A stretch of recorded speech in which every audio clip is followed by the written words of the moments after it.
Hi everyone, welcome to Sam institute. So మన daily current అఫైర్స్లో భాగంగా ఈ రోజు ఉన్నటువంటి ఇంపార్టెంట్ కరెంట్ ఈవెంట్స్ ఏమున్నాయో ఒకసారి చూద్దాము.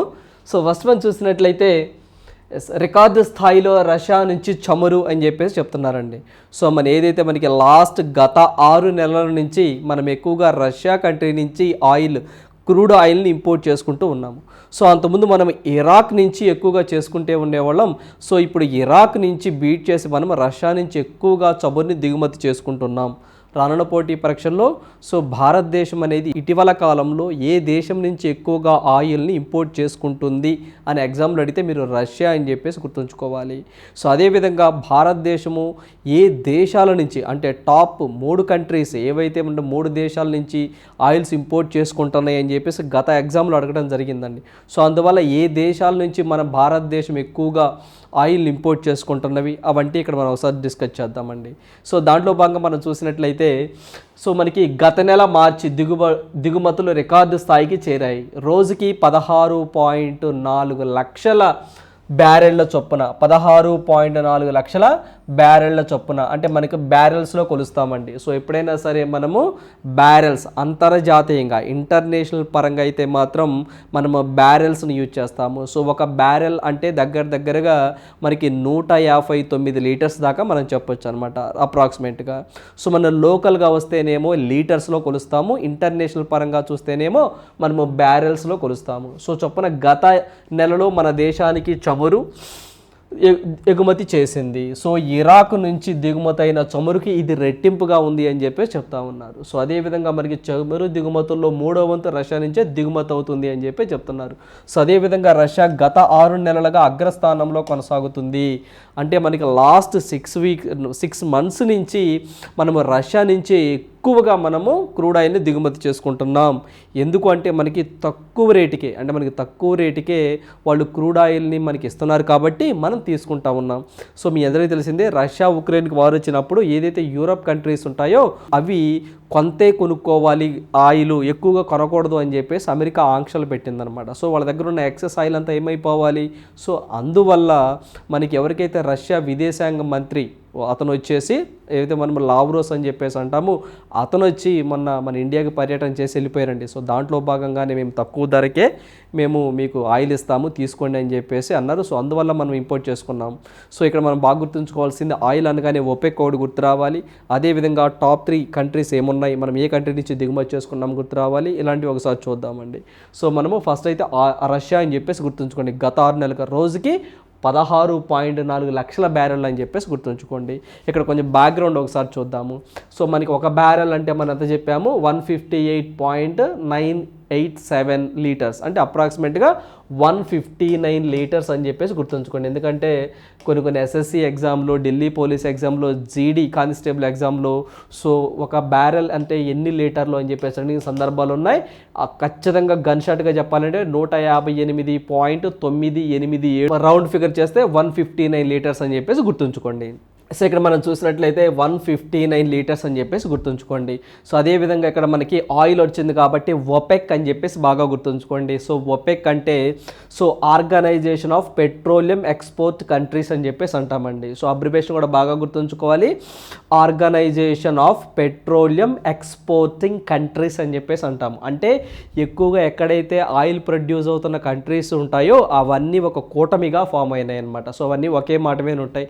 సో ఎంత ఆయిల్ని మనం ప్రొడ్యూస్ చేయాలి, ఎంత ధరలకు అమ్మాలని చెప్పేసి ఒక మాట మీద ఉంటాయి. ఆ కూటమినే మనము ఒపెక్ అని చెప్పేసి అంటాము. ఒపెక్లో మొత్తం 13 మెంబర్ కంట్రీస్ ఉంటాయని గుర్తుంచుకోండి. సో అదేవిధంగా మనం చూసినట్లయితే ఒపెక్లో మొత్తం 13 దేశాలు ఉంటాయి. ఒపెక్ ప్లస్ అని చెప్పేసి ఉంటుంది, దాంట్లో మొత్తం 11 దేశాలు ఉంటాయని చెప్పేసి గుర్తుంచుకోండి. సో అదేవిధంగా ఒపెక్ ప్రధాన కేంద్రాలయం ఎక్కడుందని మీరు ఎగ్జామ్లో అడిగితే ఆస్ట్రియా వియన్నా అని గుర్తుంచుకోండి. ఆస్ట్రియా వియన్నా అని చెప్పేసి మనం గుర్తుంచుకోవాలి. సో ఆస్ట్రియా క్యాపిటల్ ఏదైతే ఉంటుందో సో అక్కడ వియన్నా అని చెప్పేసి ఉంటుంది, అక్కడ ఆస్ట్రియా వియన్నా అని చెప్పేసి గుర్తుంచుకోండి. సో అదేవిధంగా ఈ యొక్క ఒపెక్ సెక్రటరీ జనరల్ ఎవరు అని మిమ్మల్ని ఎగ్జామ్లో అడిగితే అతను కువైట్ కంట్రీకి సంబంధించిన వ్యక్తి. 29వ దానికి సెక్రటరీ జనరల్గా ఉన్నారు. అతని పేరు వచ్చేసరికి హైతమ్ అల్ ఘైసీ అని చెప్పేసి, హైతమ్ అల్ ఘైసీ అనే వ్యక్తి మనకి 29వ సెక్రటరీ జనరల్గా ఉన్నారు. సో ఈ యొక్క ఒపెక్ అని చెప్పేసి గుర్తుంచుకోండి, కువైట్ కంట్రీకి సంబంధించిన వ్యక్తి. అదేవిధంగా మన భారతదేశము ఎక్కువగా ఏ దేశాల నుంచి ఆయిల్ని దిగుమతి చేసుకుంటుంది అని మాకు ఎగ్జామ్లో అడిగితే ఫస్ట్ వచ్చేసరికి రష్యాతో, సెకండ్ వచ్చేసరికి ఇరాక్, థర్డ్ వచ్చేసరికి సౌదీ అరేబియా. ఈ 3 కంట్రీస్తో ఎక్కువగా మనం దిగుమతి చేసుకుంటున్నామని చెప్పేసి గుర్తుంచుకోండి. అంతకుముందు ఎక్కువగా మనం ఇరాక్తో చేసుకునేవాళ్ళం. సో ఇప్పుడు వీళ్ళు తక్కువ ధరకే ఇస్తున్నారు కాబట్టి మనం రష్యా నుంచి తీసుకుంటున్నాం. అంటే టాప్ 3 కంట్రీస్ గుర్తుంచుకోండి, రష్యా, ఇరాక్, సౌదీ అరేబియా అని చెప్పేసి గుర్తుంచుకోండి. అదేవిధంగా ఓపెక్ సెక్రటరీ జనరల్ ఎవరు అని అడిగితే కువైట్ కంట్రీకి సంబంధించిన వ్యక్తి హైతమ్ అల్ ఘైసీ, 29వ secretary general. OPEC head quarter ఎక్కడ? Austria Vienna. సో ఓపెక్లో మొత్తం 13 కంట్రీస్ ఉంటాయి. ఓపెక్ ప్లస్లో 11 ఉంటాయి, గుర్తుంచుకోవాలి. సో ఓపెక్లో ఇండియా అనేది మెంబర్ కాదు, గుర్తుంచుకోవాలి. ఓపెక్లో ఇండియా మెంబర్ కాదు, గుర్తుంచుకోవాలి. ఇదండి ఓపెక్కి సంబంధించి ఓవరాల్గా. అంటే మనం ఇక్కడ 16.4 లక్షల బ్యారెల్లో మనము పర్ డే రష్యా నుంచి మనం దిగుమతి చేసుకుంటున్నాం, వార్తల్లోకి వచ్చింది, గుర్తుంచుకోవాలి. సో నెక్స్ట్ కరెంట్ అఫైర్ చూద్దాం. ఈ వ్యర్థాల సేకరణ కేంద్రాలు అని చెప్పి చెప్తున్నానండి. ఆంధ్రప్రదేశ్ గవర్నమెంట్ మరోసారి వార్తల్లోకి వచ్చింది. ఈ వ్యర్థాల సేకరించడం కోసము ఒక నోడల్ ఏజెన్సీని ఆంధ్రప్రదేశ్ ప్రభుత్వం ఎస్టాబ్లిష్ చేయడం జరిగిందండి. సో అదే మనకి ఏపీ టెక్నాలజీ సర్వీసెస్ అని చెప్పేసి వీళ్ళు నోడల్ ఏజెన్సీగా ఉంటున్నారు. అంటే ప్రతి సంవత్సరము 1000 టన్నుల ఈ వేస్ట్ అంటే ఎలక్ట్రానిక్ వేస్ట్ అనేది ప్రభుత్వ కార్యాలయాల నుంచి ఉత్పత్తి అవుతుంది అని చెప్పేసి ఏదైతే మనకి గవర్నమెంట్ ఆఫ్ ఆంధ్రప్రదేశ్ వాళ్ళు ఒక స్టేట్మెంట్ ఇవ్వడం జరుగుతుందండి. అంటే లైక్ కంప్యూటర్స్ కానివ్వండి, ట్యాబ్స్ కానివ్వండి, రూటర్స్ కానివ్వండి, స్విచ్ బోర్డ్స్ కానివ్వండి, మానిటర్స్ కానివ్వండి, డెస్క్టాప్స్ కానివ్వండి, వీటి ద్వారా వ్యర్థాలు ఎక్కువగా వస్తున్నాయట. సో అలా ప్రతి సంవత్సరం 1000 టన్నుల ఈ వేస్ట్ ఎక్కువగా వస్తుందన్నమాట. ఈ వేస్ట్ని సో మనకి ఈ వేస్ట్ నుంచి వెల్త్ని క్రియేట్ చేయటం, అంటే మనకి వ్యర్థాల నుంచి థింగ్స్ని తయారు చేయటం అనే కాన్సెప్ట్ ఒకటి ఉంది. సో దీంట్లో భాగంగా ఏదైతే మనకి ఆంధ్రప్రదేశ్ గవర్నమెంట్ వారు మనకి ఆంధ్రప్రదేశ్ మనము ఏపీ టెక్నాలజీ సర్వీసెస్ అని చెప్పేసి వీళ్ళు ఒక నోడల్ ఏజెన్సీ తీసుకొస్తున్నారు. ఈ నోడల్ ఏజెన్సీనే ఈ వేస్ట్ మొత్తాన్ని చూసుకుంటుంది. సో రానున్న పోటీ పరీక్షల్లో ఖచ్చితంగా దీని మీద ఒక బిట్ ఎక్స్పెక్ట్ చేయొచ్చండి మనం. అదేంటి ఒకసారి చూద్దాము. ప్రభుత్వ కార్యాలయాలలోని ఎలక్ట్రానిక్ వ్యర్థాల సేకరణకు ఏర్పాటు, పాలనలో పారదర్శకత కోసం రాష్ట్ర ప్రభుత్వం అన్ని సేవలను ఆన్లైన్ విధానంలో అందిస్తుండటంతో ప్రభుత్వ కార్యాలయాల్లో ఈ వేస్ట్ భారీగా పెరిగిపోతుందని చెప్పి సర్కార్ గుర్తించింది. అంటే ఇప్పుడు మొత్తము త్రూ ఆన్లైన్ ద్వారానే ప్రభుత్వ సేవలన్నీ ప్రజలకు చేరుతున్నాయి. ఈ క్రమంలోని ఈ వేస్ట్ అనేది బాగా ఉత్పత్తి అవుతుందని చెప్పేసి గవర్నమెంట్ చెప్తుంది. ఫర్ ఎగ్జాంపుల్ చూసినట్లయితే మనకి అమ్మఒడి త్రూ మనకి ఆన్లైన్లో పడిపోతుంది. అదేవిధంగా నాడు నేడుకు సంబంధించి గవర్నమెంట్ శాఖల మధ్య త్రూ అమౌంట్ దాంట్లో పడిపోతుంది. సో ఇలా ఏదైతే ఈ ఆఫీస్ అని చెప్పేసి తీసుకొచ్చామండి, అక్కడ దాకా ఎందుకు ఈ ఆఫీస్ అని చెప్పేసి 2023 జనవరి 1 నుంచి ఈ ఆఫీస్ అంటే ఏదైతే మనకి గవర్నమెంట్ శాఖల మధ్య ఉత్తర ప్రత్యుత్తరాలను ఈ యొక్క సమాచార సేకరణ కోసం ఈ ఆఫీస్ను ఉపయోగిస్తున్నాం. అంటే ఎలక్ట్రానిక్ పద్ధతుల్లో చేయాలని చెప్పేసి. అదేవిధంగా చూడండి, వాలంటీర్స్కి ఇప్పుడు మనం ట్యాబ్స్ ఇచ్చి ఆ డేటా మొత్తం ఎంటర్ చేస్తూ ఉన్నారు. ఒకప్పుడు రఫ్ షీట్ పేపర్స్ మీద మాన్యువల్గా పేర్లు రాసుకునేవాళ్ళు.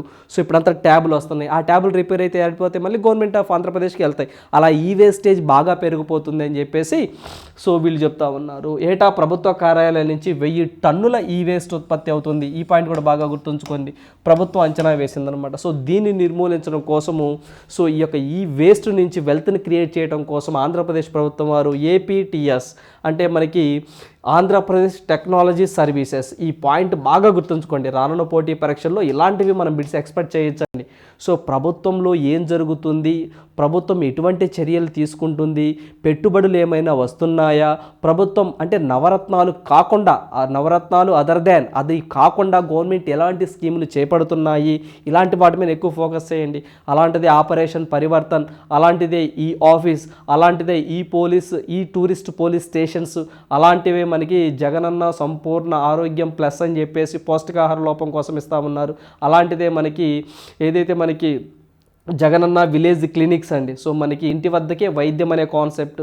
సో అలాంటిదో భాగంగానే మనకి technology services, Andhra Pradesh technology service అని చెప్పేసి వీళ్ళు ప్లాస్టిక్ని, సో మనకి దీనికి సంబంధించి ప్లాస్టిక్కి నోడల్ ఏజెన్సీగా ఉంటున్నారనమాట. ఈ వేస్ట్ని తగ్గించడానికి ప్రయత్నం చేస్తూ ఉంటారు.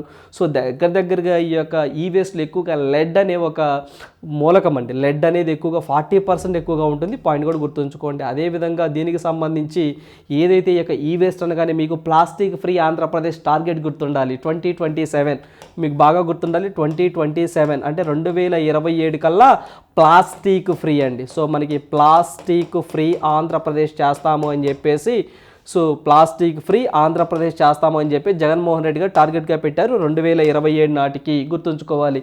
అమెరికాకి సంబంధించి ద పార్లే ఓషన్ అనే ఒక స్వచ్ఛంద సంస్థతో వీళ్ళు టైఅప్ అయ్యారు ఈ యొక్క ప్లాస్టిక్ ఫ్రీ కోసం అని చెప్పేసి గుర్తుంచుకోండి. సో ఈ రెండింటిని లింక్ చేసుకొని చదువుకోండి. సో జనరల్గా ఈ వ్యర్థాల ఉత్పత్తిలో ఏ రాష్ట్రం మొదటి స్థానంలో ఉంది భారతదేశంలో అంటే మహారాష్ట్ర. గుర్తుంచుకోండి. సో మనకి మహారాష్ట్ర ఫస్ట్ ప్లేస్లో ఉంది ఈ వేస్ట్లో. గుర్తుంచుకోవాలి. సో ఇక్కడ ఆంధ్రప్రదేశ్ విషయాన్ని తీసుకుంటే plastic free Andhra Pradesh 2027 the Parle ocean అనే ఒక సంస్థతో టైఅప్ అయ్యారు. ఇది ఏంటి? Plastic free.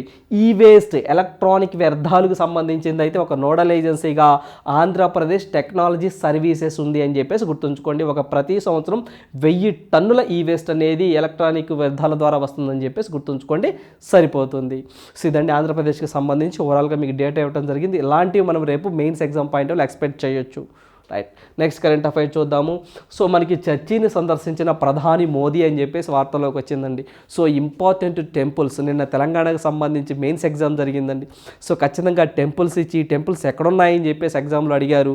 సో ఖచ్చితంగా మనం టెంపుల్స్ మీద ఫోకస్ చేయాలి. అంటే మోడీ గారు ఏదైనా ఒక టెంపుల్ని విజిట్ చేస్తే అది ఏ రాష్ట్రంలో ఉందో ఖచ్చితంగా మనం గుర్తించాల్సిందే, ఐడెంటిఫై చేయాల్సిందే. అలాంటివి సంబంధించి మనం చూసినట్లయితే రీసెంట్గా మనకు మోడీ గారు అస్సాం వెళ్ళారండి. కామాఖ్య టెంపుల్ ఫేమస్ అక్కడ. సో అదేవిధంగా మనకి కాశీ విశ్వనాథ టెంపుల్ ఉత్తరప్రదేశ్ వెళ్ళారు, బాగా ఫేమస్ అక్కడ. అదేవిధంగా మనం చూసినట్లయితే ఏదైతే తమిళనాడుకి సంబంధించి మనము బృహదేశ్వర టెంపుల్ కానివ్వండి, మీనాక్షి టెంపుల్ కానివ్వండి, రామనాథ స్వామి టెంపుల్ కానివ్వండి, నటరాజ స్వామి టెంపుల్ కానివ్వండి, సో ఇవన్నీ బాగా ఫేమస్. అవి ఏ రాష్ట్రంలో ఉన్నాయి? తమిళనాడులో ఉన్నాయి. ఇలా మనం బాగా గుర్తుంచుకోవాలండి. అదేవిధంగా మోడీ గారు రీసెంట్గా మనకి సోమనాథ్ టెంపుల్ వెళ్ళారు, గుజరాత్లో ఉంటుంది. సో అదేవిధంగా త్రయంబకేశ్వర టెంపుల్ కానివ్వండి, కైలాస టెంపుల్ కానీ మహారాష్ట్రలో ఉంటాయి. సో ఇవి మనం బాగా గుర్తుంచుకోవాలి. సో ఇది ఏదైతే మనకి దీనికి మనం మాట్లాడుకునే ముందు కొన్ని ఇంపార్టెంట్ టెంపుల్స్ అనేవి మనం మాట్లాడుకుందాం, డిస్కస్ చేసుకుందాం. సో మరి నోట్స్ రాసుకోండి ఖచ్చితంగా. సో ఇక్కడ మనం చూసినట్లయితే సోమనాథ టెంపుల్ కానివ్వండి, సో సోమనాథ టెంపుల్ గుర్తుంచుకోండి, ద్వారకాధీష్ టెంపుల్ కానివ్వండి, ఈ రెండు కూడా మనకి గుజరాత్లో ఉంటాయండి. ద్వారకాధీష్ టెంపుల్, అదే మనం ద్వారకా అంటామండి, ద్వారకాధీష్ టెంపుల్ కానివ్వండి, అదేవిధంగా సోమనాథ్ టెంపుల్ కానివ్వండి, అదేవిధంగా మొథేరా సన్ టెంపుల్, ఈ మూడు కూడా గుజరాత్లో ఉంటాయండి. గుర్తుంచుకోండి, నోట్స్ బాగా రాసుకోండి.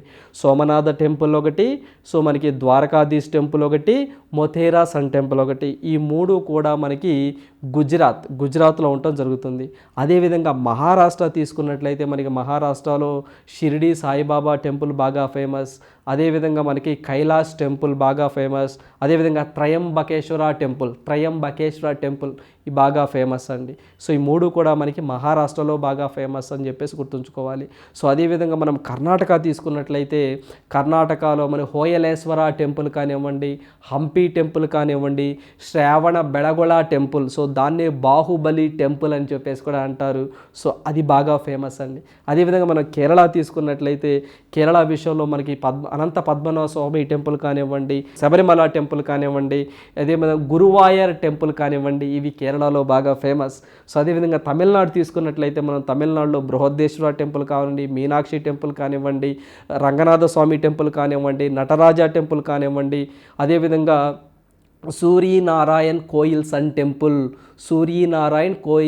టెంపుల్ కానివ్వండి, సో ఇవన్నీ కూడా మనకి తమిళనాడులో బాగా ఫేమస్.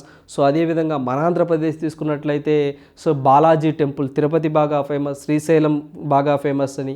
సో అదేవిధంగా మనం చూస్తుంటే అరసవెల్లి సూర్యనారాయణ సన్ టెంపుల్ శ్రీకాకుళం బాగా ఫేమస్ అని చెప్పేసి గుర్తుంచుకోవాలి. సో అదేవిధంగా మనం చూసినట్టయితే రాజస్థాన్ చూసుకుందాం. రాజస్థాన్ చూసుకున్నట్లయితే మనకి దిల్వారా టెంపుల్ కానివ్వండి, సో అదేవిధంగా రణక్పూర్ టెంపుల్ కానివ్వండి, సో అదేవిధంగా మనము ఏదైతే మనకి బ్రహ్మదేవా టెంపుల్ అండి, బ్రహ్మదేవా టెంపుల్ అనేది మనకి రాజస్థాన్లో బాగా ఫేమస్. అదేవిధంగా మనకి ఏదైతే జ్వాలాముఖి టెంపుల్ హిమాచల్ ప్రదేశ్ అండి, జ్వాలాముఖి టెంపుల్ అనేది బాగా, హిడింబా టెంపుల్ ఇవన్నీ హిమాచల్ ప్రదేశ్లో బాగా ఫేమస్. సో అదేవిధంగా మనకి అస్సాంలో కామాఖ్య టెంపుల్ బాగా ఫేమస్. ఇలా ఖచ్చితంగా ఇలాంటివి మీరు ఖచ్చితంగా టెంపుల్స్ అనేవి ఒక 20 టెంపుల్స్ గన్షాట్గా మీకు గుర్తుండాలండి. సో వీటిలో ఇక్కడ మనం చూస్తుంటే చర్చి సందర్శించిన ప్రధాని మోదీ అని చెప్పేసి అంటున్నారు. ఈయన మనకి ఈస్టర్ సందర్భంగా ఢిల్లీలోని సెక్రెడ్ హార్ట్ కేథడ్రల్ చర్చ్, బాగా గుర్తుంచుకోండి అండి, సెక్రెడ్ హార్ట్ కేథడ్రల్ చర్చ్ అని చెప్పేసి రీసెంట్గా మోడీ విజిట్ చేశారు కదా. ఇది ఎక్కడుందని ఎగ్జామ్లో అడుగుతారు, ఢిల్లీ అని చెప్పేసి మీరు గుర్తుంచుకోవాలి, ఢిల్లీలో ఉందండి. సో మనకి ఢిల్లీ అని చెప్పేసి గుర్తుంచుకోవాలి. సో అదేవిధంగా రామ్ధార్ విషంధారి టెంపుల్ అని చెప్పేసి, రామ్ధార్ విషంధారి టెంపుల్ అని చెప్పేసి సో ఒక సిక్కు టెంపుల్ ఢిల్లీలోనే ఉంటుంది. ఆ పాయింట్ వాడు గుర్తుంచుకోవాలండి మీరు బాగా. సో అదేవిధంగా మనం చూసుకున్నట్లయితే గోవాలో సి క్యాథడ్రల్ చర్చ్, ఏపీ హైకోర్టు ఎగ్జామ్లో అడిగి ఉన్నారండి. సి క్యాథడ్రల్ చర్చ్ అని చెప్పేసి మనకి గోవాలో ఉంటుంది ఒక చర్చి, అది కూడా బాగా ఫేమస్ అండి. అదేవిధంగా మార్తాండా టెంపుల్ అని చెప్పేసి గోవాలో ఉంటుంది, ఆ టెంపుల్ బాగా ఫేమస్. మనం గుర్తుంచుకోవాలండి చర్చెస్. ఒకటి మనకి సెక్రెడ్ హార్ట్ కేథడ్రల్ చర్చ్, అది ఢిల్లీలో ఉంటుంది. సి క్యాథడ్రల్ చర్చ్ అని చెప్పేసి గోవాలో ఉంటుంది, గుర్తుంచుకోవాలి. సో గోవాలోనే మార్తాండా టెంపుల్ కూడా ఉంటుంది, గుర్తుంచుకోవాలండి. సో ఇవన్నీ కూడా మనం ఇంపార్టెంట్ టెంపుల్స్గా మనం పరిగణించాలి. సో అదేవిధంగా జమ్మూ అండ్ కాశ్మీర్కి సంబంధించి వైష్ణోదేవి టెంపుల్ బాగా ఫేమస్, గుర్తుంచుకోవాలండి. ఇవన్నీ మనం మోడీ గారు ఎక్కువగా విజిట్ చేస్తూ ఉంటారు. టెంపుల్స్ గురించి మీరు ఖచ్చితంగా ఒక 20 టెంపుల్స్ మీరు గుర్తుండాల్సిందే. సో ఎన్ని టెంపుల్స్ గుర్తుంటే అంత మనకి మార్కులు రావడానికి పాసిబిలిటీ ఎక్కువగా ఉంటుంది. రైట్, నెక్స్ట్ వన్ చూద్దాము. సో నెక్స్ట్ వన్ చూసినట్లయితే మనకి సిఆర్ రావుకు అత్యున్నత పురస్కారము అని చెప్పేసి రావడం జరిగిందండి. సో మనకి ఇంటర్నేషనల్ ప్రైజ్ ఇన్ స్టాటిస్టిక్స్ అని చెప్పేసి దీన్ని నోబెల్ ప్రైజ్తో కంపేర్ చేస్తూ ఉంటారండి స్టాటిస్టిక్స్ విభాగంలో. సో దానికి సంబంధించి 2023 ఈ అవార్డుని అనౌన్స్మెంట్ చేయడం జరిగింది. ఎవరైతే స్టాటిస్టిక్స్ విభాగంలో విశేషంగా సేవ చేస్తారో అలాంటి వ్యక్తులకి ఈ అవార్డును ప్రదానం చేస్తారు. 2023కి సంబంధించి మనకు సిఆర్ రావు అని చెప్పేసి, సో మనము కళ్యాంపుడి రాధాకృష్ణారావు అని చెప్పేసి పూర్తిగా చెప్తామండి. సో అతనికి రావడం జరిగింది. సో ప్రపంచ ప్రఖ్యాత గణిత శాస్త్రవేత్త అంటే స్టాటిస్టిక్స్ అని చెప్పేసి గుర్తుంచుకోండి. సో నిపుణుడు భారతీయ అమెరికన్, సో మనకి కళ్యాంపుడి రాధాకృష్ణారావు పూర్తిగా చెప్పాలి అంటే అలియాస్, సో ఇతన్నే అలియాస్ సిఆర్ రావు అని చెప్పేసి అంటారండి. సో మనం ఎక్కువ షార్ట్ ఫామ్ కాదండి, ఫుల్ ఫామ్ గుర్తుంచుకోండి. ఎందుకు అంటే మనకి లాస్ట్ టైం కూడా తెలంగాణకి సంబంధించి కూడా మనకి ఏదైతే రాజా రామ్మోహన్ రాయ్ అవార్డు ఏబీకే ప్రసాద్ అని చెప్పేసి ఫుల్గా ఇచ్చాడండి. సో అందువల్ల మనం బాగా గుర్తుంచుకోవాలి, కళ్యంపుడి రాధాకృష్ణారావు అని చెప్పేసి గుర్తుంచుకోండి. అలియా సిఆర్ రావుకి ఇచ్చారు. స్టాటిస్టిక్స్ రంగంలో అత్యున్నత గౌరవం దక్కింది. So international prize in statistics award 2023 ఇతన్ని వరించింది. వచ్చే నెల జూలైలో సో ఇది కెనడాలో ఇస్తారు అని చెప్పి చెప్తున్నారు. సో ఈ అవార్డు అనేది కెనడా గవర్నమెంట్ ఇస్తుందని చెప్పేసి గుర్తుంచుకోండి, కెనడాలో ఇస్తారు ఈ అవార్డుని. సో అదేవిధంగా ఇతను పూర్తి పేరు గుర్తుంచుకోండి, కళ్యంపుడి రాధాకృష్ణారావు. సో ఏ రాష్ట్రానికి సంబంధించిన వ్యక్తి అంటే మన ఇండియన్ అండి, but settled in America. So పుట్టింది మాత్రం కర్ణాటక రాష్ట్రం అని చెప్పేసి మీరు గుర్తుంచుకోండి అండి, కర్ణాటక. సో కర్ణాటక రాష్ట్రానికి సంబంధించిన వ్యక్తి, సెటిల్డ్ ఇన్ అమెరికా. సో మనకి Kalyampudi Radhakrishna Rao won international prize in statistics award 2023. So ఎందుకు వచ్చిందంటే ఇతనికి ఇతను ఏదైతే మనకి కోల్కతాలో మనకి 1945 సంవత్సరంలో కోల్కతా మ్యాథమెటికల్ సొసైటీలో ప్రచురితమైన ఇతని పరిశోధనకు గాను ఈ అవార్డు వచ్చిందని పాయింట్ గుర్తుంచుకోండి. సో జనరల్గా కూడా ఎవరైతే స్టాటిస్టిక్స్ విభాగంలో విశేషంగా సేవ చేస్తారో ఆ స్టాటిస్టిక్స్ అనేవి సైన్స్ అండ్ టెక్నాలజీకి కానీ హ్యూమన్ లైఫ్స్కి కానీ బాగా ఉపయోగపడితే అలాంటి విభాగాల్లో సేవ చేసిన వ్యక్తులకి అవార్డు ఇస్తారని చెప్పేసి గుర్తుంచుకోండి. అంటే like so for major achievements using statistics to advance science, technology and human welfare.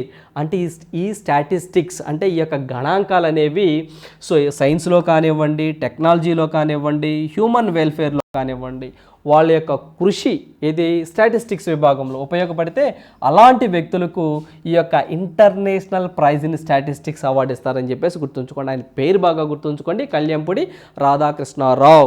ఇతనికి పద్మ విభూషణ్ అవార్డు వచ్చింది, పద్మభూషణ్ అవార్డు కూడా వచ్చింది. సో ఏ సంవత్సరంలో వచ్చిందని ఎగ్జామ్లో అడగవచ్చు. పద్మభూషణ్ అయితే మాత్రం 1968లో వచ్చిందండి. 1968లో పద్మభూషణ్. పద్మ విభూషణ్ అయితే మాత్రం 2001లో వచ్చింది, గుర్తుంచుకోవాలి. సో మనం లాస్ట్ కూడా డిస్కస్ చేశామండి. సో ప్రెడ్జికర్ అవార్డు గురించి కానివ్వండి, మార్కోనీ ప్రైజ్ గురించి కానివ్వండి, సో అదేవిధంగా మనకి దీనికి సంబంధించి ఏదైతే మనకి ఈ యొక్క ఇంటర్నేషనల్ ప్రైజ్ ఇన్ స్టాటిస్టిక్స్ గురించి కానివ్వండి, అదేవిధంగా వరల్డ్ ఫుడ్ ప్రైజ్ గురించి కానివ్వండి, ఈ నాలుగిట్లో సో ఇది కూడా యాడ్ చేసుకోండి. ఖచ్చితంగా గన్ షాట్కి ఒక బిట్ అనేది కన్ఫామ్ అండి, గుర్తుంచుకోవాలి మీరు. ఎబెల్ ప్రైజ్ ఒకటి, ఎబెల్ ఒకటి. సో ఇంకొకసారి చెప్తున్నాను, బాగా ఇంకొకసారి మీరు చెక్ చేసుకోండి, మీరు నోట్స్ రాసుకున్నారా లేదా, చదివారా లేదా ఒకసారి చెక్ చేసుకోండి. సో ఇంకొకసారి చెప్తున్నాను, సో మనకి ఎబెల్ ప్రైజ్ గురించి కానివ్వండి, సో రెండోది మార్కోనీ ప్రైజ్ గురించి కానివ్వండి, సో అదేవిధంగా మనకి ప్రెడ్జికర్ అవార్డు గురించి కానివ్వండి, సో ఇప్పుడు స్టాటిస్టిక్స్ అవార్డు గురించి కానివ్వండి, అదేవిధంగా వరల్డ్ ఫుడ్ అవార్డు గురించి కానీ వరల్డ్ ఫుడ్ ప్రైజ్ గురించి కానివ్వండి.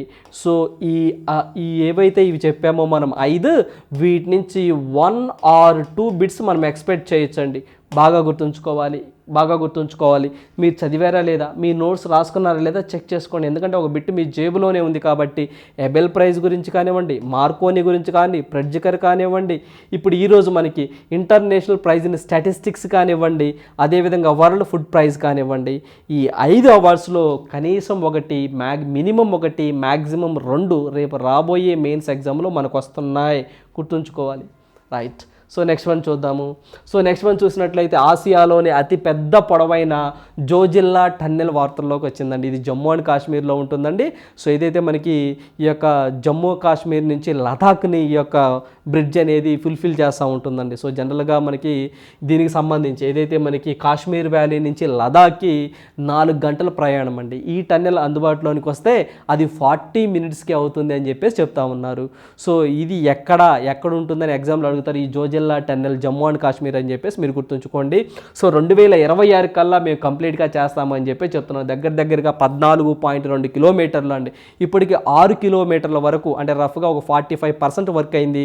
మిగతావి 2026 కల్లా కంప్లీట్ చేస్తాము అని చెప్పేసి గవర్నమెంట్ ఆఫ్ ఇండియా చెప్తా ఉంది. రానున్న పోటీ పరీక్షలు వీటి గురించి మనం బిట్ ఎక్స్పెక్ట్ చేయొచ్చు. సో మనం చూస్తే జమ్మూ అండ్ కాశ్మీర్లోని బల్తాల్ ప్రాంతము. సో ఈ ప్రాంతంలో ఆసియాలోని అతి పెద్ద పొడవైన జోజిల్లా టన్నెల్ నిర్మాణం పనులు వేగంగా సాగుతున్నాయి.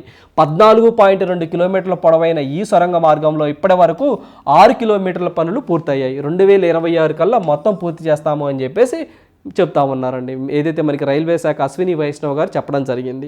సో ఈ టన్నెల్ ఒకటి గుర్తుంచుకోండి. సో ఇవి కూడా మీరు చదివారు, గుర్తు చేసే ప్రయత్నం చేస్తాను, మీ నోట్బుక్లో ఉన్నాయి. సో ఒకసారి రివిజన్ చేసే ప్రయత్నం చేస్తాను, మీకు గుర్తు చేస్తున్నాను. సో మనకి ఆసియాలోనే అతిపెద్ద పొడవైంది జోజిల్లా టన్నెల్ జమ్మూ అండ్ కాశ్మీర్ అని చెప్పేసి గుర్తుంచుకోండి. దాని యొక్క పొడవు వచ్చేసరికి 14.2 కిలోమీటర్లు అని చెప్పేసి గుర్తుంచుకోండి. అదేవిధంగా సో దేశంలోనే తొలి కేబుల్ ఆధారిత రైల్వే వంతెన, బాగా గుర్తుంచుకోండి అండి. దేశంలోనే తొలి కేబుల్ ఆధారిత రైల్వే వంతెన ఎక్కడ అంటే జమ్మూ అండ్ కాశ్మీరే. తొలి కేబుల్ ఆధారిత రైల్వే వంతెన అంటే ఆ వంతెనలో ఎటువంటి బ్రిక్ కానీ అంటే ఇటుక కానీ సిమెంట్ కానీ వాడలేదండి, మొత్తం కేబుల్తోనే కట్టారు. అలాంటిది ఎక్కడుందంటే Jammu and Kashmir. So Reasi district అని చెప్పేసి మీరు గుర్తుంచుకోవాలి. కాట్రా బనిహట్ రైల్వే మార్గము.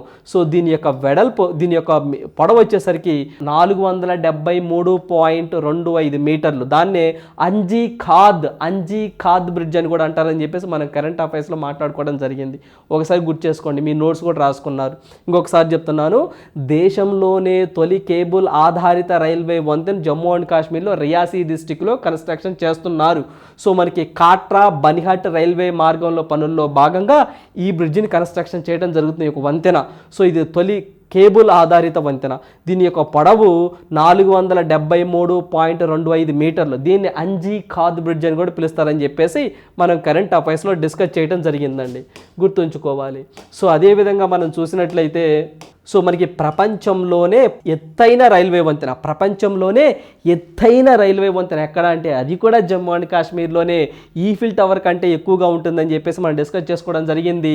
359 మీటర్లు అని చెప్పేసి గుర్తుంచుకోవాలి.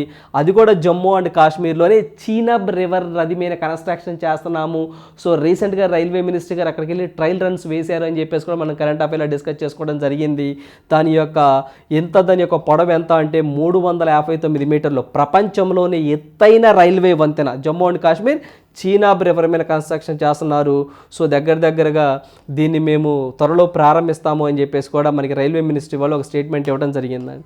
సో ఇదొకటి గుర్తుంచుకోవాలి. దేశంలో తొలి కేబుల్ ఆధారిత వంతెన అయితే మాత్రము సో అంజీకాద్, ప్రపంచంలోని ఎత్తైన రైల్వే వంతెన అయితే మాత్రము జమ్మూ అండ్ కాశ్మీర్ చీనాబ్ రివర్. ఈ రెండూ గుర్తుంచుకోవాలి. సో అదేవిధంగా దీనికి సంబంధించి మనం చూసినట్లయితే ప్రజెంట్ ఇది వార్తల్లోకి వచ్చిన జోజిల్లా. సో ఇది వచ్చేసరికి 14.2 కిలోమీటర్లు జమ్మూ అండ్ కాశ్మీర్. ఈ 3 కూడా జమ్మూ అండ్ కాశ్మీరేనండి. సో కాకపోతే పర్టికులర్గా సబ్ ప్లేస్లో అడుగుతారు, గుర్తుంచుకోవాలి. సో ఇదైతే మాత్రము గాందల్బాల్ బాల్తాల్ ప్రాంతము. సో ఇదైతే మాత్రము ఏదైతే మనకి కేబుల్ ఆధార్ రియాస్ డిస్టిక్. సో ఇదైతే మాత్రము చీనాబ్ రివర్ జమ్మూ అండ్ కాశ్మీర్ గుర్తుంచుకొని సరిపోతుంది. రైట్, నెక్స్ట్ వన్ చూద్దాం. మోగ్లీ పాఠశాలలు. సో మనకి మోగ్లీ పాఠశాలలు అని చెప్పేసి మనకి ఉత్తరప్రదేశ్లోని బహరాయిచ్ అడవి ప్రాంతంలో ఏర్పాటు చేశారండి. సో రానున్న పోటీ పరీక్షల్లో ఖచ్చితంగా ఈ యొక్క మోగ్లీ అంటే పిఎం శ్రీ పాఠశాలలు కాదండి, మీరు చదువుకునే ఉంటారు. ఆంధ్రప్రదేశ్కి సంబంధించి గ్రూప్ 4 ఎగ్జామ్ జరిగిందండి మొన్న. ఈ క్రింది వాటిలో పిఎం శ్రీ, సో మనకి పిఎం శ్రీ అని చెప్పేసి అంటే ప్రధానమంత్రి స్కూల్స్ రైజింగ్ ఫర్ ఇండియా అని చెప్పేసి అంటామండి. ఈ స్కీమ్ గురించి గ్రూప్ 4 ఎగ్జామ్లో, సో మనకి గ్రూప్ 4 ఎగ్జామ్లో ఏపీ గవర్నమెంట్లో ఈ క్రింది వాటిలో సరి కానిదేది అని చెప్పేసి ఎగ్జామ్లో అడగడం జరిగింది. సో దీనికి సంబంధించిందే. సో అలాంటి అంటే గవర్నమెంట్ పెట్టలేదండి, ఇది స్వచ్ఛంద సంస్థలు పెట్టాయి. రేపు రానున్న పోటీ పరీక్షల్లో మొగ్లీ పాఠశాలలను ఏ రాష్ట్ర ప్రభుత్వంలో రన్ చేస్తున్నారు, ఏ స్టేట్లో అని అడిగితే మీరు ఉత్తరప్రదేశ్ అని చెప్పేసి గుర్తుంచుకోండి. ఉత్తరప్రదేశ్లోని బహరాయిచ్ అటవీ ప్రాంతంలో వీటిని ఏర్పాటు చేస్తున్నారండి. సో భారత నేపాల్ సరిహద్దుల్లోని దుధ్వా కటారియా, సో మనకి దుధ్వా కటార్నియా అటవీ ప్రాంతంలో మొగ్లీ పేరుతో 2 పాఠశాలలు నడుస్తున్నాయి.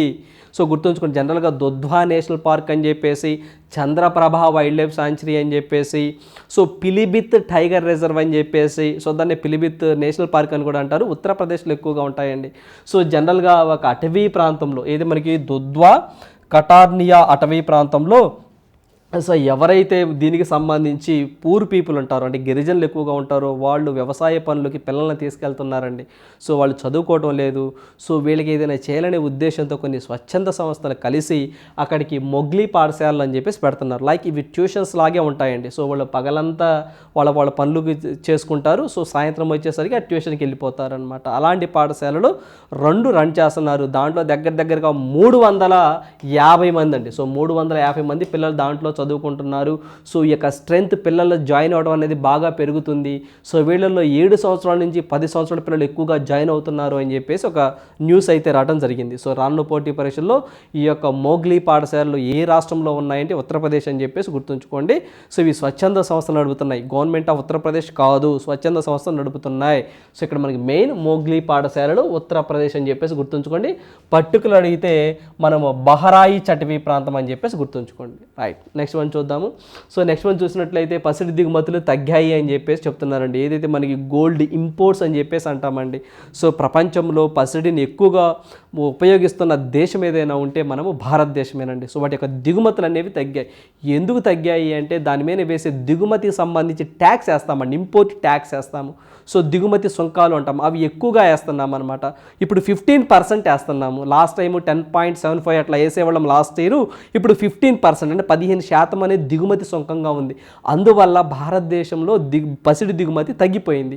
సో రానున్న పోటీ పరీక్షల్లో ఏదైతే మనకి పర్టికులర్గా అంటే 2022 ఫినాన్షియల్ ఇయర్ స్టార్టింగ్ ఏప్రిల్ నుంచి 2023 ఫిబ్రవరి ఈ మధ్య కాలంలో భారతదేశము సో ఎంత గోల్డ్ని దిగుమతి చేసి తీసుకుంది అని ఎగ్జామ్లో అడుగుతారు. సో ఎందుకంటే అడిగిన సందర్భాలు ఉన్నాయి, చాలా ఎగ్జామ్లో కూడా ఇట్లా అడుగుతూ ఉన్నారండి. సో అందువల్ల ఫిగర్ గుర్తుంచుకోండి. సో సుంకము అనిశ్చిత పరిస్థితులే కారణము 2022-23 అంటే మనకి ఏప్రిల్ టు ఫిబ్రవరి మధ్య, అంటే 2022 ఏప్రిల్ నుంచి 2023 ఫిబ్రవరి మధ్య బంగారం దిగుమతులు 30% తగ్గాయండి. అంటే $31.8 బిలియన్ పరిమితి అయ్యాయి. అదే మనకి ప్రీవియస్ ఇయర్ అంటే మనకి 2021 నుంచి 2022 మధ్య కాలంలో ఇదే సమయంలో పసిడి దిగుమతి $45.2 బిలియన్ నమోదైంది. అంటే చూడండి 2021-22 ఇదే సమయానికి సో $45.2 బిలియన్ ఉంటే సో 2022-23 ఇదే టయానికి 30% తగ్గి సో $31.8 బిలియన్ అయింది అని చెప్పి చెప్తున్నారు. అంటే 2022 ఏప్రిల్ నుంచి దిగుమతి తగ్గుతూ వస్తుంది, దిగుమతులు తగ్గుతూ వస్తున్నాయని చెప్పి చెప్తా ఉన్నారు. సో ఈ పాయింట్ బాగా గుర్తుంచుకోండి అండి. 2022 ఏప్రిల్ నుంచి 2023 ఫిబ్రవరి మధ్యకాలంలో భారతదేశము ఈ యొక్క దిగుమతులు ఎంత చేసుకుందంటే $31.8 బిలియన్ గుర్తు తెచ్చుకోండి అండి. అంత అమౌంట్, ఈ ఫిగర్ బాగా గుర్తుంచుకోండి, $31.8 బిలియన్. సో మరి అని చెప్పేసి గుర్తుంచుకోండి. సో అదేవిధంగా మనం చూసినట్లయితే సో 2022 వరకు కూడా 10.7% దిగుమతి సుంకంగా ఉండేది. ఇప్పుడు ప్రజెంట్ ఎంత వేస్తున్నామంటే 15% వేస్తున్నామండి. అంటే విదేశాల నుంచి మనం బంగారాన్ని దిగుమతి చేసుకుంటే 15% మనము ట్యాక్స్ వేస్తున్నాం. సో అందువల్ల దిగుమతులు తగ్గిపోతున్నాయని చెప్పి చెప్తా ఉన్నారు. ఆ పాయింట్ ఒకటి గుర్తుంచుకోండి. నెక్స్ట్ కరెంట్ అఫైర్ చూద్దాము. సో గ్రహాల పుట్టుకకు సో మనకి గ్రహాల పుట్టుక గుట్టును విప్పే తారధూళి అని చెప్పేసి జపాన్ శాస్త్రవేత్తలు గ్రహాల పుట్టుకకు సంబంధించి ఒక విషయాన్ని కనుగొన్నారండి. అందువల్ల వార్తల్లోకి వచ్చింది. సో మనకి సూర్యుడి కన్నా కొంచెం పెద్దగా ఉండే అసిమ్ప్టోటిక్ జాయింట్ బ్రాంచ్, సో ఈ పాయింట్ గుర్తుంచుకోవాలి, అసిమ్ప్టోటిక్ జాయింట్ బ్రాంచ్ నక్షత్రాల నుంచి వెలువడే ధూళిని విశ్లేషించడం ద్వారా గ్రహాల పుట్టుకకు సంబంధించిన గుట్టును విప్పొచ్చని జపాన్ శాస్త్రవేత్తలు పేర్కొన్నారు. సో ఏ దేశ శాస్త్రవేత్తలను ఎగ్జామ్లు అడుగుతారు, జపాన్ శాస్త్రవేత్తలు అని చెప్పేసి గుర్తుంచుకోండి. వీటి యొక్క వెలుగుల్లో వైరుధ్యాలను గమనించడం ద్వారా దీన్ని సాధించవచ్చు అని చెప్పి చెప్తున్నారు. సో ఏదైతే మనకి ఈ తారల వెదజల్లే కాంతితో తీవ్ర హెచ్చుతగ్గులు ఉంటాయని, వీటి నుంచి వెలువడే పరారుణ కాంతి చాలా కీలక సమాచారాన్ని, సో మనకి కీలక సమాచారాన్ని అందిస్తుందని పరిశోధనకు నాయకత్వం వహించిన కేంగో తాచిన్ బానా సో ఇతను పేర్కొన్నారు. అంటే జనరల్గా ఈ పాయింట్ అవుట్ గుర్తుంచుకోండి అండి, అసిమ్ప్టోటిక్ జాయింట్ బ్రాంచ్ నక్షత్రాలు, సో వీటి నుంచి వచ్చే ధూళి ద్వారా గ్రహాలను వాటి పుట్టుకను కనుగొవచ్చు అని చెప్పేసి ఏ దేశ శాస్త్రవేత్తలు ఇటీవల కాలంలో పరిశోధన చేశారు అంటే జపాన్ అని చెప్పేసి గుర్తుంచుకోండి, సరిపోతుంది. సో నెక్స్ట్ మనం చూద్దాము. సో మనకి 2047 కల్లా 9% అణు విద్యుత్తు అని చెప్పేసి మనకి ఈ యొక్క పవర్ ఏదైతే మనకి జితేంద్ర సింగ్ వెల్లడించారండి. సో ఈ యొక్క జితేంద్ర సింగ్ వెల్లడించడం జరిగింది. సో 2030 కల్లా 20 గిగావాట్స్ అణు ఇంధన శక్తిని ఉత్పత్తి చేస్తామని ఆయన చెప్పారు. సో అప్పుడు అమెరికా, ఫ్రాన్స్ తర్వాత అణు ఇంధన ఉత్పత్తి దేశాల్లో భారత్ 3వ స్థానానికి చేరుకుంటుందని చెప్పి చెప్తా ఉన్నారు. సో ఈ పాయింట్ ఒకటి గుర్తుంచుకోండి అండి. ప్రజెంట్ మనం ఇప్పుడు 6వ ప్లేస్లో ఉన్నాము. సో రాబోయే 2030 కల్లా 3వ ప్లేస్కి వస్తాము అని చెప్పి చెప్తా ఉన్నారు. సో ఏంటి, న్యూక్లియర్ పవర్, సో మనకి న్యూక్లియర్ పవర్ అని చెప్పి చెప్తామండి. సో ఈ యొక్క న్యూక్లియర్ పవర్ని 2030 కల్లా సో మనము 20 గిగావాట్స్ని సాధించాలని చెప్పి టార్గెట్గా పెట్టుకున్నాం. మామూలుగా అయితే ఓవరాల్గా 2030 కల్లా అయితే మనము 500 గిగావాట్స్ మనకు రెన్యూబుల్ సోర్సెస్ లైక్ మనకి వాటర్ ద్వారా కానివ్వండి, విండ్ ద్వారా కానివ్వండి, సో అదేవిధంగా బయోమాస్ ద్వారా కానివ్వండి, న్యూక్లియర్ ద్వారా కానివ్వండి, సో డిఫరెంట్ సెగ్మెంట్స్ నుంచి సోలార్ నుంచి కానివ్వండి అట్లా తీసుకోవాలని చెప్పేసి 500 గిగావాట్స్ 2030. ఈ 500 గిగావాట్స్లో 20 గిగావాట్స్ మనకి న్యూక్లియర్ పవర్స్ ద్వారా, అంటే న్యూక్లియర్ పవర్స్ ద్వారా మనం అచీవ్ చేయాలని చెప్పి టార్గెట్గా పెట్టుకోవడం జరిగింది, గుర్తుంచుకోవాలి. ప్రజెంట్ అనేది భారతదేశంలో న్యూక్లియర్ పవర్ కెపాసిటీ ఎంత ఉందంటే 6.78 ఉందండి. సో దాన్ని 20 గిగావాట్స్కి చేయాలని చెప్పేసి ఎప్పుడు టార్గెట్గా పెట్టారంటే 2030 అని చెప్పేసి గుర్తుంచుకోండి. సో అయితే మనకి న్యూక్లియర్ పవర్ అని చెప్పేసి గుర్తుంచుకోవాలి. సో ఇప్పుడు ప్రజెంట్ ఎక్కువగా న్యూక్లియర్ పవర్ని ఎక్కువగా ఉత్పత్తి చేస్తున్న దేశం ఏదంటే అమెరికా అని చెప్పేసి గుర్తుంచుకోండి. ఫస్ట్ ఇప్పుడు అమెరికా ఉంది, నెక్స్ట్ ఫ్రాన్స్, ఆ తర్వాత రష్యా, చైనా ఇట్లా ఉన్నాయండి. సో మనమైతే 6వ ప్లేస్లో ఉన్నాం. దాన్ని 2030లో అలా మనం అచీవ్ చేస్తే 20 గిగావాట్స్ 3వ స్థానానికి వస్తామని చెప్పేసి మనకి జితేంద్ర సింగ్ వెల్లడించడం జరిగింది. ఇతను పవర్ మినిస్ట్రీగా ఉన్నారు. రైట్, నెక్స్ట్ కరెంట్ అఫైర్ చూద్దాము. ఉత్సాహంగా బడ్డు సంబరం అని చెప్పేసి ప్రధానంగా న్యూస్లో రావడం జరిగిందండి. సో ఇలాంటివి కూడా పర్టికులర్గా ఆంధ్రప్రదేశ్కి సంబంధించి కల్చరల్ ఇష్యూ మీద ఎక్కువగా అడుగుతారు. సో బడ్డు సంబరం అనేది ఏ జిల్లాలో చేస్తారంటే రేపు ఎగ్జామ్లు అడిగితే మీరు అల్లూరి సీతారామరాజు మాన్యం జిల్లా అని చెప్పేసి గుర్తుంచుకోవాలి. మనకి పాత పాడేరు అని చెప్పేసి అంటారు, ఆ పాడేరులో చేస్తూ ఉంటారండి. సో ఇక్కడ స్పెషాలిటీ ఏంటంటే అంటే పెళ్ళయ్యి వేరే ఇంటికి వెళ్ళిపోతారు చూసారండి. సో అత్తారింటికి వెళ్ళిపోతారు వాళ్ళకి, అక్కడ లోకల్గా ఉన్నటువంటి అమ్మాయిలకి సో వాళ్ళ మధ్య ఒక తాడులాగా, సో ఇక్కడ మీరు చూసినట్లు ఆ తాడుని ఎవరైతే ఇట్లా ఆగుతారో వాళ్ళు గెలిచినట్టు అని చెప్పి చెప్తా ఉన్నారు. సో ఈ యొక్క బడ్డు సంబరం ఎక్కడ జరుపుకుంటారని అంటే మనకు పాత పాడేరు మాన్యం, సో మనకి అల్లూరి సీతారామరాజు జిల్లా అని చెప్పేసి గుర్తుంచుకోండి సరిపోతుంది. That's all. సో ఇక్కడైతే మనకి దీంట్లో గెలిచింది వచ్చేసరికి ఆ ఊరి మహిళలే గెలిచారండి. గెలిచింది ఎవరని అడగర్లే కానీ సో జనరల్గా ఈ యొక్క బడ్డు సంబరం ఎక్కడ జరుపుకుంటారని ఎగ్జామ్లో అడుగుతారు. పాత పాడేరు అని చెప్పేసి గుర్తుంచుకోండి. పర్టికులర్గా జిల్లా అడిగితే అల్లూరి సీతారామరాజు మాన్యం జిల్లా అని చెప్పేసి గుర్తుంచుకోండి సరిపోతుంది. సో అదేవిధంగా మనకి బతుకమ్మ జాతర, బోనాలు పండుగ కానివ్వండి, సో ఇలాంటివండి. సో మన దగ్గరకు వచ్చేసరికి ఇక్కడ మనకి ఏదైతే మనకి బడ్డు సంబరం అని చెప్పేసి, అదేవిధంగా పోలమాంబ జాతరను రాష్ట్ర పండుగగా గుర్తించింది మన రాష్ట్ర ప్రభుత్వం. గుర్తుంచుకోవాలి, మన లాస్ట్ కరెంట్ అఫైర్స్లో కూడా డిస్కస్ చేసామండి పోలమాంబర జాతర అని చెప్పేసి. సో అదే ఒకటి గుర్తుంచుకోవాలి, బడ్డు జాతర ఒకటి గుర్తుంచుకోవాలి. అదేవిధంగా యోగి వేమన జయంతిని రాష్ట్ర పండుగగా డిక్లేర్ చేశారనే పాయింట్ కూడా మీరు గుర్తుంచుకోవాలండి. ఇవన్నీ ఆంధ్రప్రదేశ్కి సంబంధించిన విషయాలు. బడ్డు సంబరం గుర్తుంచుకోండి సరిపోతుంది. ఎక్కడ? పాత పాడేరు. పాడేరు గుర్తుంచుకోండి. ఇటుకల పండుగ అని చెప్పేసి అంటారండి. సో ఈ పండుగ కూడా గుర్తుంచుకోండి అండి, ఇటుకల పండుగ అని చెప్పేసి. సో ఇటుకల పండుగలో భాగంగా ఈ యొక్క బడ్డు సంబరం చేస్తారు. సో ఈ రెండు గుర్తుంచుకోండి, ఇటుకల పండుగ అన్న బడ్డు సంబరం అన్న. సో మీకు పాత పాడేరు గుర్తు రావాలి. ఎక్కడ ఇది? సో మనకి అల్లూరి సీతారామరాజు మాన్యం జిల్లా అని చెప్పేసి అంటాం. దట్ ఈజ్ ఎనఫ్, సరిపోతుంది. ఆంధ్రప్రదేశ్లో జరుపుకుంటాం. రైట్. సో ఇవండి ఈ రోజున important current affairs. So thank you. All the best for your mains exam. Thank you.